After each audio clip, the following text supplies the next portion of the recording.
Right, welcome back to the channel everyone. So today we're going to talk about the best 400cc bikes for 2025, and I'm standing here at Midwest Moto next to a Royal Enfield Guerrilla 450 in Brava Blue, which I haven't seen before in the flesh. It's actually a really nice hue. The white on the tank, it's kind of got a metallic fleck to it. And then you've got these lines here and all the powder coating on the rear subframe and everything. It just kind of pops. I'd be happy to have this bike in this colour. So let's start our list with the Royal Enfield Guerrilla 450. Now it is a bike that's around 5 grand. It's 4,850 for the base model. And if you got one of these with the fancy TFT display, and you're looking at 5,150. So just a smidge over 5,000. The Guerrilla is a 450cc engine. It's the second bike with the Sherpa engine from Royal Enfield, about 40 horsepower. It's a single, so there's a little bit of vibration and it's a little bit clattery when it's not on song. That's one of the characteristics of this when you compare it to the likes of CF Moto's 450 Twin, a lot smoother. This one, it prefers to be kept in the right part of the rev range for smooth running. But that said, because it's 450 and not a 399, it's got a little bit more low down grunts, and it's a bit more of a do anything bike is the Guerrilla 450. You can use it as a pub bike, you can use it for B-road blasting. Just a nice little fancy Royal Enfield really. It's just typically Royal Enfield as far as I'm concerned. Now there are some areas that let it down a little bit. It's got standard forks with these gaiters here. Most of the competition's gone for fully upside down forks these days. The handlebar clamp and little bits and bobs here, a little bit kind of basic looking. And then if you look at the TFT, it's a nice TFT, but it's offset and people prefer it in the middle. And you've got non-adjustable levers, you've got these Mickey Mouse mirrors, and so on. I mean, overall, it's probably one of those things that's more the sum of its parts. It's more than the sum of its parts. The tyres, even though they look nice, people are saying that in the cold these Seat tyres aren't that good. You could benefit from changing the rubber. But overall, it's a nice little bike, is the Guerrilla 450, and for 5 grand, I think it's probably up there with the best 400 class bikes you could buy. 188 kilos, so very easy to manage. And yeah, I could probably recommend the Guerrilla. Even Susie's been on the back of it. The obvious competition for the Guerrilla is the Triumph Speed 400. Now that is a strong competition for this bike because it's extremely well sprung. Suspension's really good on that bike. Its engine is a little bit low in displacement, but brilliantly smooth. And the bike itself is actually 18 kilos lighter than the Guerrilla. Price wise, the Speed 400 comes in at 5,199, and you can get it in red, black or blue. That was the 2024 colours. So it's a brilliant bike, is the Speed 400. Nice gold forks on there, Triumph touches, like on the engine casings, there's all that Triumph shape. The fins, everything is linking in to Triumph's kind of bigger capacity bike style. If it was to toss up between the Speed 400 and the Guerrilla 450, that would be a really close one because they do trade blows really. The Triumph is smoother, more refined, probably better suspended, but then the Guerrilla's got that Royal Enfield charm, it's got the rising rate linkage. The instrument cluster and lighting is probably a little bit better on the Guerrilla. So they very much trade blows. For character, I'd probably go for the Guerrilla. And I'd probably go for the Guerrilla because there's hundreds and hundreds of Triumph Speed 400s out there now. And that means that when they come on the second-hand market, they'll begin to crash the market and you'll be able to pick one up cheap. Any low price point bike that sells hundreds a month, like the Royal Enfield Meter, you inevitably get models that are just dumped on the market. And then it's very hard to sell a bike on because if there's the slightest thing wrong with your bike, someone's got 10 other bikes to choose from. Right, next bike on Sean's list of 400cc bikes for 2025 is actually the Zontes ZT350 GK. And it's actually a really good bike, is the Zontes. Now, it's probably not in the same league as the Gorilla and the Triumph, if we're 100% honest, but it's £3,699. So it's a good 1,500 quid cheaper than this bike in the Brava Blue, and definitely than the Triumph, which is 5,199. So you're looking at a £1,500 premium. You've got a 350cc engine, but it's still putting out 40 horsepower. Still feels in the real world as quick. Again, it could benefit from better tyres, but you could change that in your ownership if you wanted to.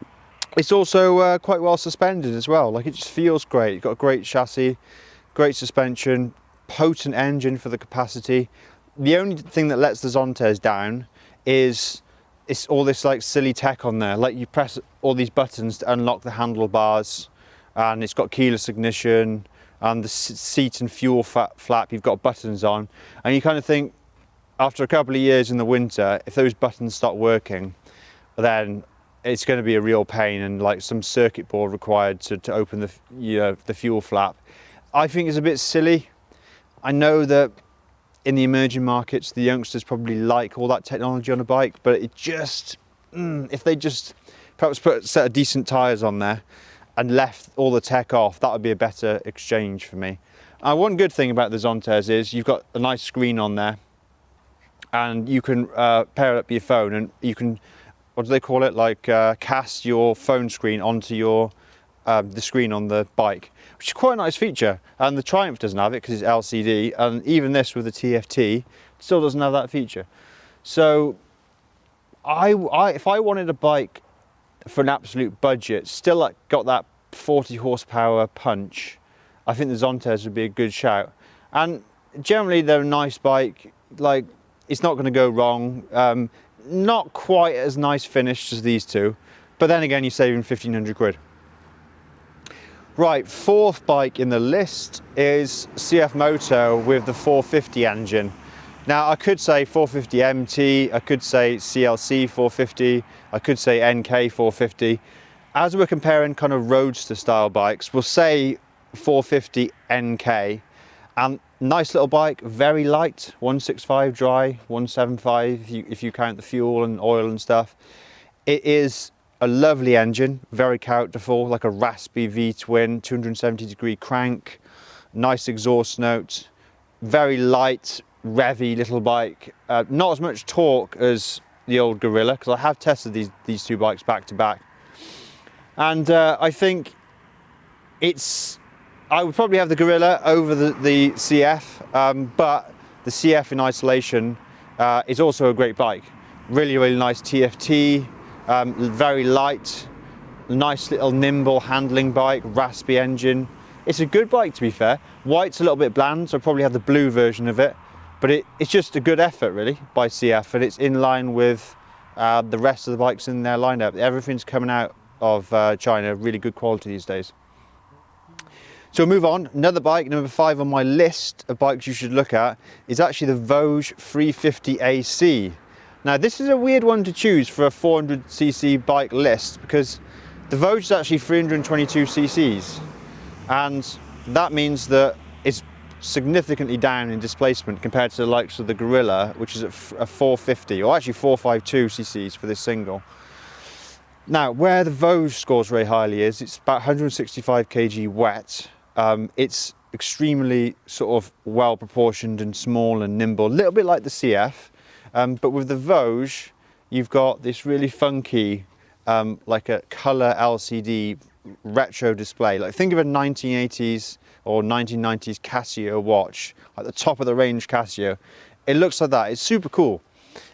Also, like with the Vosges, it's a little parallel twin, very, very smooth, loves the revs. So I could recommend the Vosges as well, definitely. Not, again, it's 3,600, so it's not in the same league as the Gorilla and the Triumph, but as a bike in its own right, if you go for Vosges, you wouldn't be disappointed. It's a really, really nice bike. So for me, I guess with all of those bikes, if I was going to spend a little bit of money, sort of under £4,000, I'd probably go for, I wouldn't go for the CF, which I think is over £4,000 anyway. It'd be between the Zontes and the Vosges. probably go for the Vosges because you don't have all of those little electronic things on the handlebars and that sort of thing, and the dash is kind of cool and from the 80s. It's like my decade, really like that. But truly, if I was to get a 400cc bike in 2025, it'd be between the Triumph Speed 400 and the Gorilla.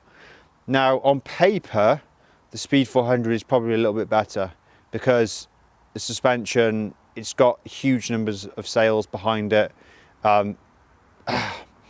There's just something about it. They just did a knockout success on that bike. However, that'd probably be like the head decision. The heart decision would probably be to go for the Gorilla 450. It's a lot better than the Himalayan, I think. You don't get that awkward vibration at 5,500 in the Gorilla platform. Lighter, feels more nimble. The suspension's good enough. I think the tyres look quite cool, quite chunky. I think the exhaust lets it down a little bit, and there's that little sump guard there, but you've got the nice fender extender so you don't get crap flying up. Lovely Royal Enfield paint. It's just an overall nice bike, to be honest. Now it does have its faults, like the engine hates being lugged, and you've got a little bit of cheapness up here with the clamps and so on, but it's a £5 bike. So I think probably the Gorilla 450, and Ian Hughes and Two Wheel Willie are going to love this statement.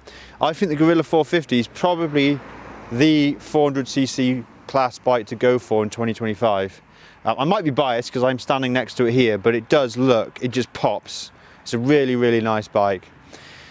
All right guys, so I hope you enjoyed that video, and I'll catch you in the next one.